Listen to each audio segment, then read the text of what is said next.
If you're a real estate investor and you're looking to scale your portfolio, you might be wondering, well, how many investment properties can I actually own? So in today's video, that's what we're going to take a look at. We're going to look at, how many properties can you qualify for personally? What do you need to have to set up as systems in order to be able to scale things up and own multiple properties? And what do you do to come up with the cash to do all these deals? That's what we're talking about here today.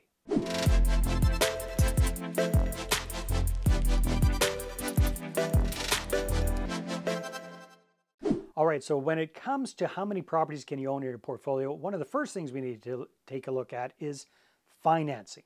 How are we going to be able to finance the additional properties that we want to add to our portfolio? So if you're doing single family homes, a lot of this depends on your credit situation and your personal income situation.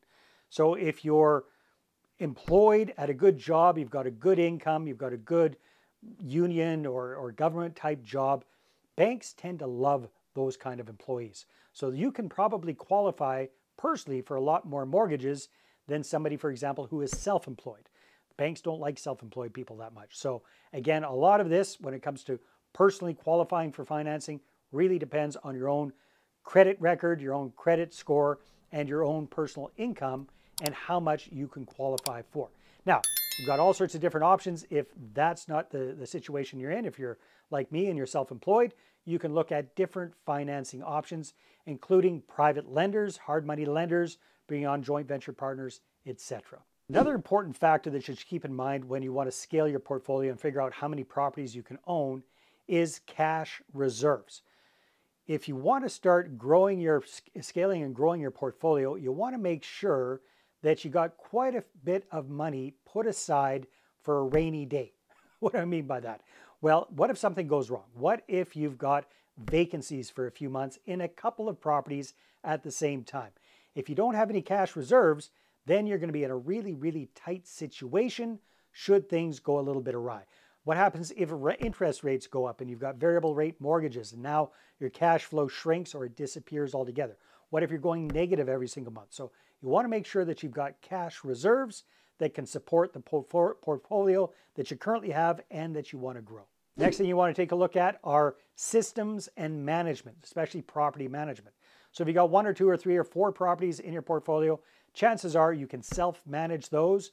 You can punch in at your day job. You can kind of take care of everything all by yourself. Once you start growing, then you're going to have to look at, okay, what do I want to do for managing these properties? Do I want to continue to manage these properties, or do I want to outsource this to a professional property management company, which I would highly recommend? Now, sometimes people do a combination of things. Once they start really growing their portfolio, then they start their own property management company. And the first piece of business there is to take care of their own portfolio. But then once they've got that dialed in, they realize they've got excess capacity and they start bringing in other investors who are looking for professional property management as well. Now, the challenge with that is property management is a full-time gig. And really, for it to make sense financially, from what I understand, I've never done this personally, but I know some people who have their own professional property management companies. It really doesn't make much sense financially unless you're managing 300 or 400 doors minimum. So again, to get up to that stage to where you can have administration and employees and all of that kind of stuff, you have to have a very, very high volume of properties that you're managing.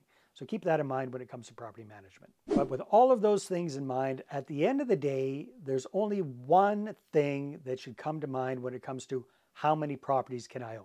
And that is, how many properties can I afford to buy? Right? Because there are people who have one investment property. There are other folks who literally have thousands and thousands of properties. There is no limit to how many properties you can own. The only limit is how many can you afford to buy. Now, if you want to afford to buy more of them, you're going to have to do like the big guys and gals do, and that is bring on investors and bring on joint venture partners. That is the key to growth. So the sky's the limit when it comes to how many properties can you own.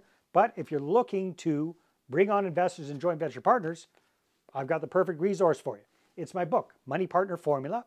It's a proven process from going from zero to bringing on your first investors, your first joint venture partners, raising your first 6 figures in a matter of weeks, and then bringing on more and raising 7 figures in a matter of months. So if you're looking to grow, if you're looking to scale, if you're looking to bring more and more properties into your portfolio, go ahead, grab a copy of my book. It's free. I'll trade it to you for your name and your email address. Just click on the link in the description below, or you can go to investorattractionbook.com.